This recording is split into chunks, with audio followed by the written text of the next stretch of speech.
you're always used to working hard and grinding, and that's just the way that you've gotten through medical school and residency, it just seems second nature that that is how you're successful. And so you keep leaning on that habit, even if it's not the best one. It makes it harder. Even if people point it out to you, you're like, well, if I don't do that thing that's gotten me to this point, how am I going to continue to succeed? I'm going to be a failure if I don't continue to grind. I'm going to be a failure if I don't continue to overwork.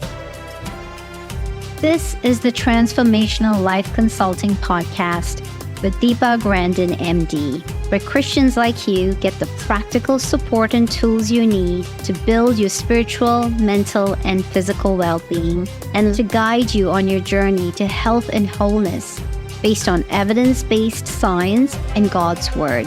I am your host, Dr. Deepa Grandin. The topic for today's podcast is physician burnout, a public health dilemma. Burnout is a physiological, psychological syndrome, which is characterized by emotional exhaustion, depersonalization, and a sense of reduced accomplishment in day-to-day work. Among physicians, emotional exhaustion refers to feeling of being overextended and the depletion of one's emotional and physical resources, making them feel drained and used up. And this can sometimes lead to negative, cynical, hostile attitude and just feeling detached from patients. And a common term that describes this feeling of detachment is called depersonalization. And what happens is physicians start treating their patients as objects as opposed to human beings. And unfortunately, this has some really negative repercussions because what we found is more and more research that has been done in the area of physician burnout has shown, especially physicians that are experiencing burnout, their quality of work tends to drop. There's increased incidences of medical errors and reduced patient satisfaction. And a lot of times when patients have encountered an angry, cynical, sarcastic healthcare provider, they're less inclined to wanting to go back. Even when they're sick, they will delay till they absolutely have to. And obviously, these are not, healthy way of us approaching as physicians or a medical community the way we offer services. And so we need to really take a step back and see what exactly is causing like an alarming increase of physician burnout. And in fact, a lot of physicians are also leaving the physician or doctoring world to do other things. So it's an important topic that is worth spending time discussing. And I'm very, very grateful that I have an amazing speaker today. I have Dr. Yashika Dooley. And just to tell you a little bit about Dr. Dooley, after completing her undergraduate degree at Howard University, she earned her medical degree at Harvard Medical School. She then completed obstetrics and gynecology residency in the United States Air Force at Wright-Patterson Miami Valley Combined Residency Program and a 3-year fellowship training at Loyola in female pelvic medicine and reconstructive surgery while earning a master's in clinical research. She is an assistant professor at the Uniformed Services University of the Health Science. So Dr. Yashika, as a trained surgeon and academic leader, she's also has over 10 years of coaching experience, and now she's started her own business where she's reaching out to physicians who are overworked, frustrated, and struggling to maintain balance. So I couldn't have had a more perfect person for this discussion. So thank you, Dr. Dooley, for being here, taking the time to talk to us about this really important topic. So before we start, Dr. Dooley, could you tell us a little bit about your background, what led you to establish your own business as a physician coach? Yeah, so I was working as a surgeon and really busy, had 2 little kids, and just trying to make everything work became just so overwhelming. I was having less and less time to spend with my kids. I felt like I was not getting any sleep.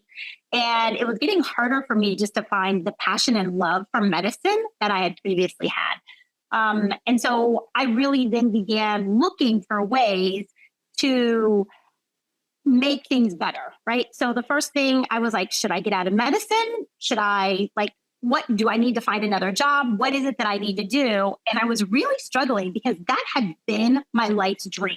And to have my dream all of a sudden kind of seemed like it was like vanishing overnight was so concerning. I'm like, there's something wrong with me.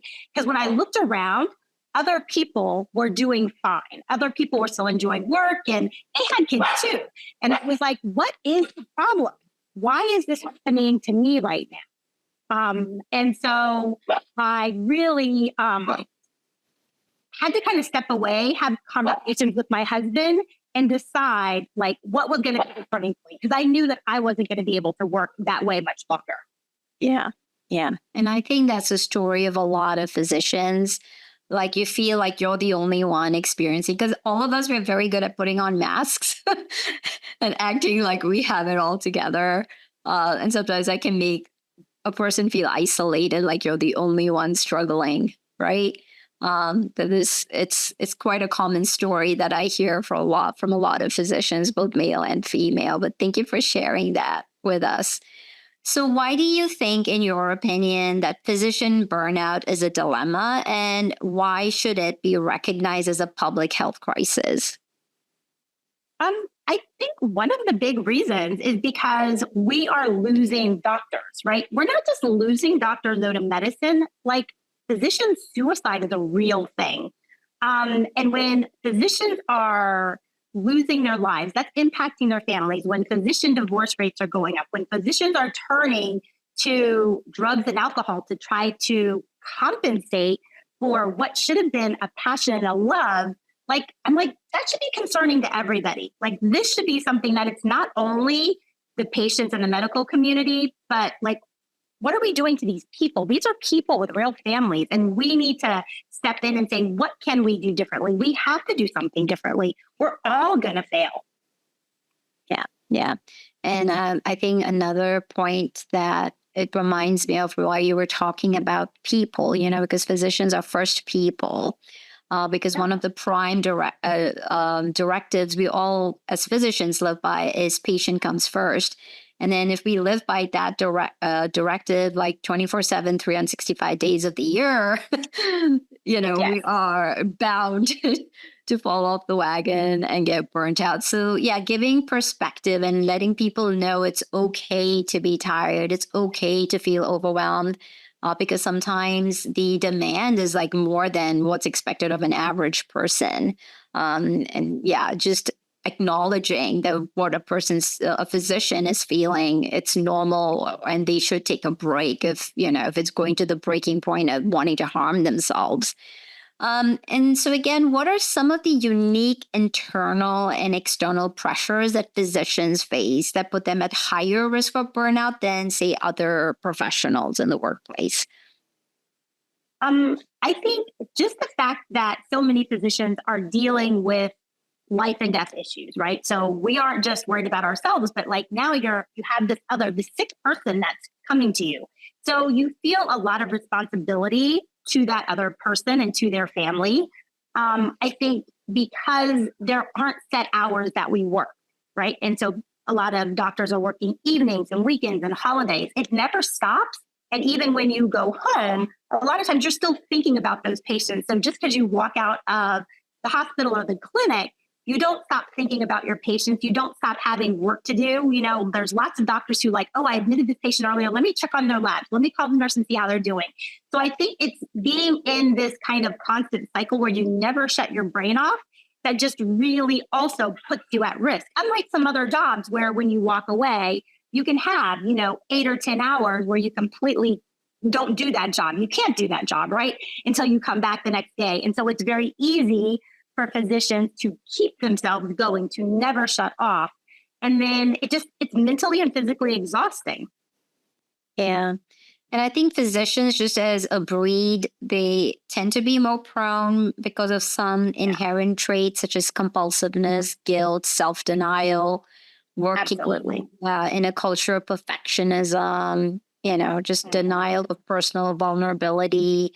Yeah, because I have so many physicians that they just feel like they cannot show weakness, and that could be like not going to the bathroom, Yes. and just not having lunch and just pushing through. I mean, there's so many things that we deny that human necessity because it's also the expectation, and I think some of it is also our training. Oh, definitely. Yeah, our role models that were praised to being, the icon of medical physicians or medical how a medical practitioner should live. I mean, I had the webinar that I did last week. My guest speaker was saying that her mentor came to work rounding with an IV line because she was sick, and she rounded with the IV pole. And then, we all get that impression that, yeah, even if I'm sick and dying, I still show up because that's what a good physician does. That's the messaging, even though nobody's going to say that to you, but that's the messaging that's always sent across to even our training. Yeah. I definitely think that's the case. I mean, and when I trained, that it was said that way to me. I mean, I trained before there were work hour rules. And so we worked, we work a 24-hour shift, and then you'd work all night. And then the next day was post call, but you were still expected to work.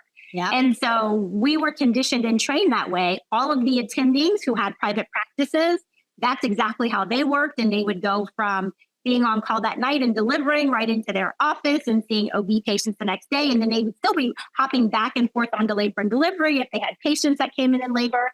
And so what you saw, it just normalized it. And you were like, well, this is what it is to be a doctor. You're just here all the time. This is what it means to be a good doctor who takes care of their patients. And so when you have those role models, but you don't see people taking better care of their health, you don't see people taking time off, you don't see people saying, no, it's okay, you shouldn't be walking around with an IV pole, right? So it just sets this unrealistic expectation of what is required. And this idea that if you don't do it, you're not being a good doctor or a good team player. And so then you have lots of guilt because you're like, well, if I'm not there, who's going to take care of my patients? And I'm leaving that a load for other people. And it's really hard, I think, unlike, some other professions where if I don't go to clinic, there is a whole roster of patients that are either going to be canceled or somebody has to see them, right? If my husband doesn't go to work, he can have a couple of sick days. His work just sits on his desk, but the rest of the people in his office don't have to pick up for him. And so I think it also just feels different that you feel like, well, I can't be sick because who's going to do whatever I need to do today? True. Very true. Yeah. According to the former World Medical Association president, Dr. Leonid Eidelman, he made a statement that pandemic of physician burnout started long before the COVID-19 pandemic, and it continues to rise. What do you think is causing this increase? I think a lot of it has to do with the way that we are billed, the way that we are, judged. There are all of these standards that have little to do with quality care, but it is how a physician is able to earn their money, right? It is how the patients,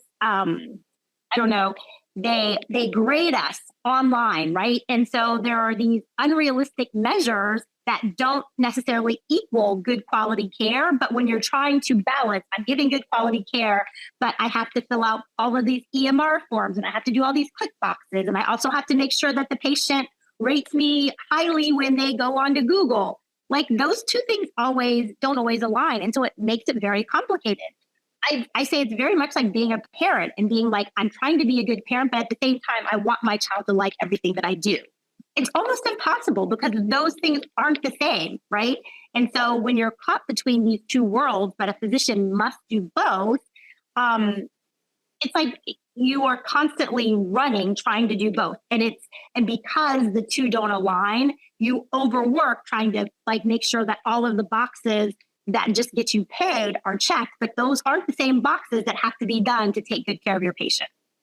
Yeah. Because when we were in training, the focus was almost always about how much do you know, how you're able to translate that knowledge into your patient care. But then when you go into real life, you literally get this job description based on how are you going to meet the overhead, how many patients are you going to see? And that's not something we were trained to do. So in addition Yeah. to keeping up with the knowledge and making sure we're giving good quality medical care, we have to do clerical work, which we have no Yes. training.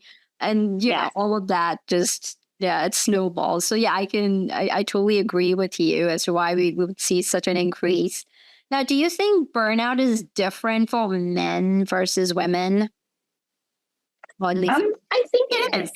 I think for many women, just because of the way that we have been socialized, women don't stop, right? So they do all the things at work. And a lot of times you take on even kind of those more clerical administrative tasks, even at work, because a lot of the men will just let them go, right? And so we're like, well, somebody has to do it. And so our brain just kicks in and we're like, okay, let us take care of it. Let us organize it. Let us send out the email. Let us do whatever.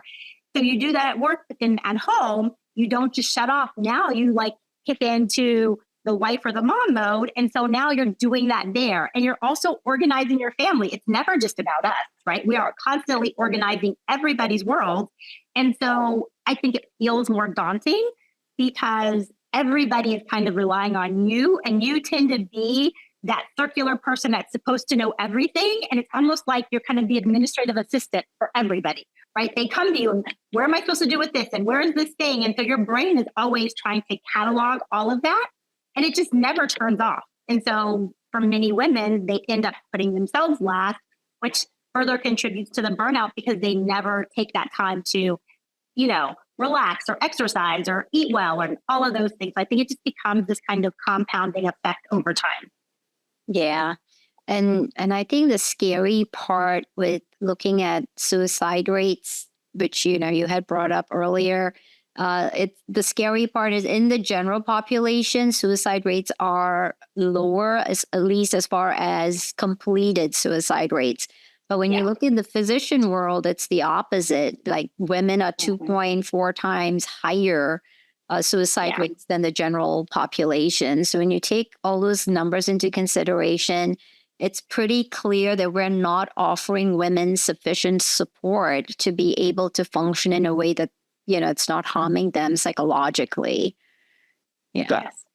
So, and I think we can also say the same about specialties, right? There are variations seen by specialty. Why do you think that is? I think there are a range of reasons. I think that for some specialties, they are, if it's ER or trauma surgeon or, some kind of surgical subspecialty, there is no set schedule when those things happen. And so you naturally throw off your biological clock. And so I think when you are always like trying to work during the day or take care of your family during the day or something, but then you're working at night and like there is never a set point that it's off. It makes it very hard. And I think on the opposite end, for some other specialties like peds or family medicine, which tend to be like more of the lower paid specialties, I think the amount of work that they have to generate just to cover their overhead, cover their bills, just to make ends meet, pay off their student loans is another source of stress, right? And so it just really depends on what it is that seems to be most taxing, but all of them keep people just constantly churning because you're so close, but you're not quite there.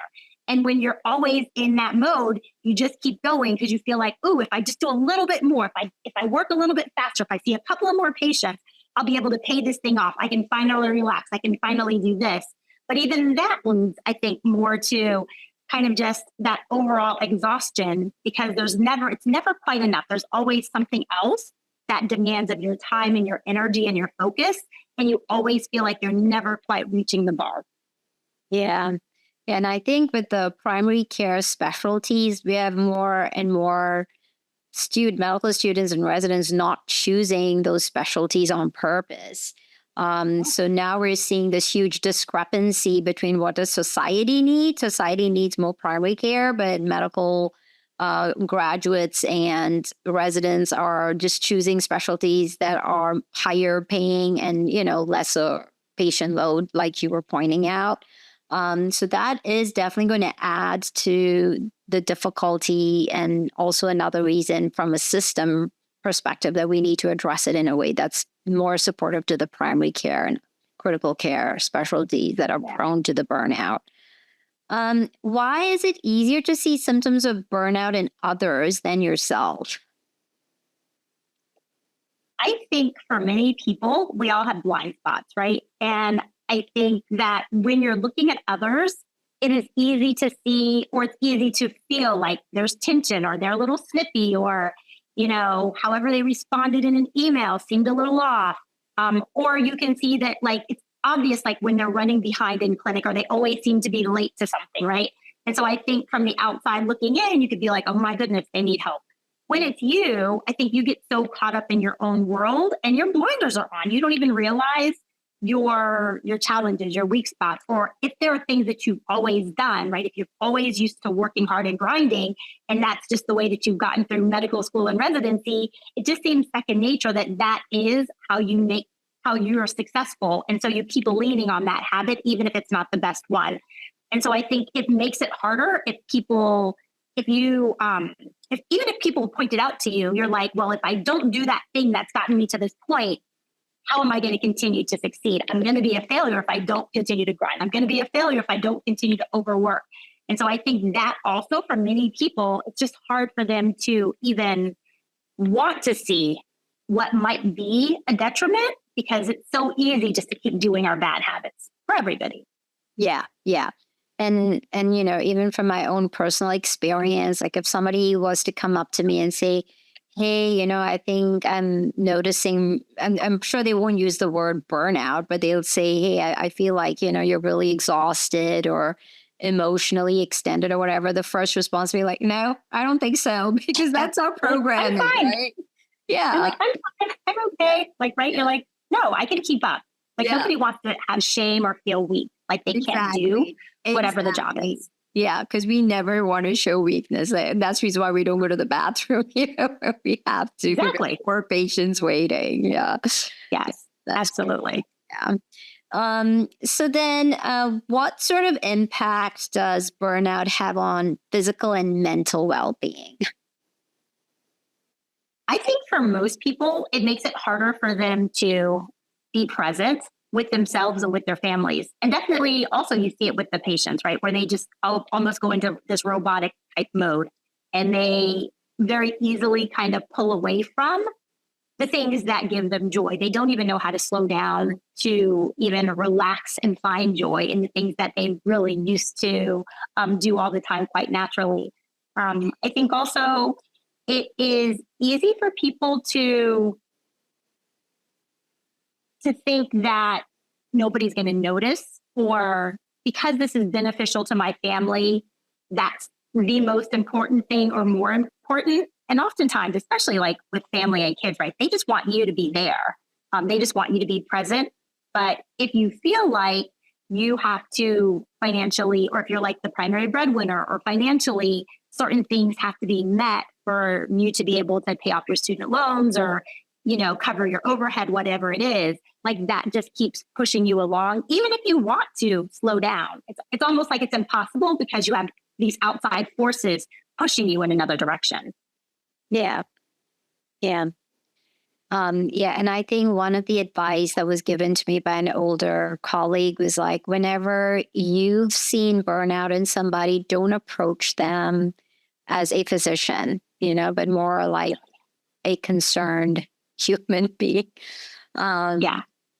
And because I think, the whole time when we view ourselves as physicians, everybody around us is viewing us as physicians. It's hard to take off that doctor cap and think like a normal person, because the expectations, absolutely, image that we have to put up. So what do you do when you see burnout in a colleague? What's a, good strategy that we can use to help people? I typically will try to connect with them on a personal level. I think there are so many things that can be going on in a person's world, and you just don't know what it is unless you actually connect and talk with them. So I think, like you said, I never say, hey, you're burnt out or you look exhausted. I typically will be like, hey, I'd love to get together. Can we have coffee? Can we discuss a case, anything that would just get them 15 or 20 minutes? Because I think first you have to connect with them and not have them feel like you're judging them or putting a label on them. Are you burned out? Are you overworking? Whatever. And as you have that conversation, a lot of things can come up, right? And you can see like, oh, there's like something going on at home or some things with their parents. There's so many other things that we bring with us to the office that affect how we show up. But I think sometimes even just allowing people to speak that out, to talk about what they're going through when they don't have that outlet can be so helpful. Just to like say it and be like, yes, I'm exhausted. Yes, this is going on with my kids. Yes, this is going on with my family or, whatever. And so really it has less to do with work, but the fact that my home life is a little bit crazy right now, that I'm showing up in a certain way. But just to know that somebody hears you, sees you, and wants to talk to you as a person can just really help you just to feel more connected. And sometimes if we lack that connection, we don't feel like we can tell anybody what's really going on. And knowing that another doctor gets it can sometimes like be that bridge that you need where you're like, yeah, I am working a lot. Yeah, I guess I am. I haven't taken a day off. I haven't taken vacation, right? It's like being able to hear yourself say it. And all of a sudden, like now you are more able to hear and realize what might be the disconnect. Yeah, I think that's beautiful because one of our programming is like, we were just talking about not showing weakness. But when you connect with that person, you're creating this safe environment for them to take off their mask and just to be vulnerable. And I just feel like, when I was trying to do physician burnout in a practical way, one of the things I found missing is we have people just sitting together looking at stats and research to see how to tackle burnout instead of going down into the trenches and talking to the physicians, finding out, what exactly is their day-to-day hurdle or what can we do from an individual level to make their life a little bit easier. And I think these are the opportunities we sometimes miss because we always try to work from the top down instead of addressing the individuals actually experiencing the burnout, And I also think like sometimes you see departments, like some departments seem to function way better than others. And in fact, sometimes the entire department acts like they're being burned out because you can see the sarcasm and the cynical nature and like just about everybody because they feel like unless they bend or act in that detached way from their patients or they're supposed to be offering help to, that, it's hard for them to survive. So in your opinion, do you think burnout is contagious? I think it can be. I think it becomes normalized, right? And so you almost just feel like everybody's making these snide, rude comments. And so it's easy just to like be one of the gang, right? Or it becomes just the easy way to let off steam.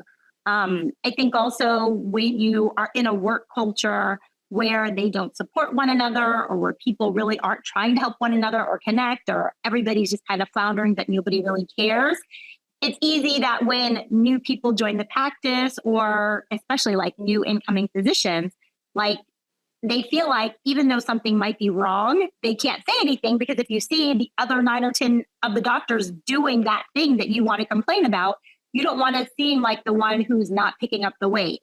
And so, again, it's like kind of that shame and guilt where you're like, well, if everybody else thinks it's okay and I'm the only one, then maybe the problem is me and not the system. Yeah. So what would you advise for physicians to be able to practice to combat burnout or even prevent it from happening in the first place? I think physicians need to have an idea of what they want their life to look like and not feel like they have to be put into a certain box to go along with the department or the hospital or whatever that is. Right. And so you have to have your own priorities and have those be your guiding points. For me, I am very spiritual and I believe in God. And that is one of the things that defines me. And so I always know that I'm like, if I were in a situation, what would my values have me do? And family is very important. So I I block off time for that and I let people know. Like sometimes I will tell you no. And I'm like, because I have to go to church, I'm like, it's very important that I show up with my family to church. Right. And it's very important that I have this time set aside. And I think, when you know what your guiding principles are and why you're saying no, it makes it easier to say no. But if you don't have a guiding principle or if you're just doing what everybody else does, it makes it harder to know when you say no and when you say yes, or feel comfortable making a stance that may not go along with the group. And so I think for many people, you just have to be like, what is important? For me, it's my family, it's God, it's my kids, having that time, knowing I only get a certain amount of time. And so that's going to guide a lot of my decisions when people ask me to do things. And then, job comes next. And then I kind of have to decide, like, right, there are lots of things I'd love to do in my job, but I don't have a lot of time for research right now. I don't have a lot of time for these other things because my kids are little and I want to be able to do, other activities with them. And so I always tell physicians, like, what do you want your life to look like? And if you're single, and I remember when I was single, didn't have kids, I could spend all day in the hospital and that really did bring me joy, right? But as my life evolved, my priorities also evolved. And so I always just tell people, you just decide what like an ideal evening would look like, right? You decide, what does an ideal Saturday look like? For some people, that is being in the lab all day, and that gives them so much joy, right? And I remember that time. But right now, I have kids that are 11 and 13, and an ideal Saturday is being with them, right? So you just have to decide what gives you joy and how that looks in your life, and then just know that you can follow that path, and it will evolve and change, and that's okay. Yeah, I love that. I love how you said that, because I think having goals and perspective of what an ideal work life looks like for you is so important, or else you will not have boundaries and you will not know when to say no. Just like you pointed out, Sundays are important. You have to go to church with your families. You're not going to schedule anything on a Sunday. So I think that's such great advice, and definitely it will do both, overcome your burnout and prevent your burnout, because now your priorities are clear, and at least in your own mind, you feel like you're fulfilling them. And that's really important. Why should healthcare institutions care about physician burnout, and what should they do to combat this dilemma? I think healthcare institutions should care, one, because we are people and we should all be a team and we should all be trying to work towards a common goal. And if the healthcare institution is about taking care of people, their number one resource are their people. It is the physicians, right? And so I'm like, if you're not taking care of the physicians and the nurses and the other providers, it's like, how can you then take care of anybody else if you're not allowing them to take care of themselves first? Also, again, if they are not working at their peak ability because they are burnt out, exhausted, can't think, whatever it is, right? They're not going to be able to provide the quality care that your institution wants, right?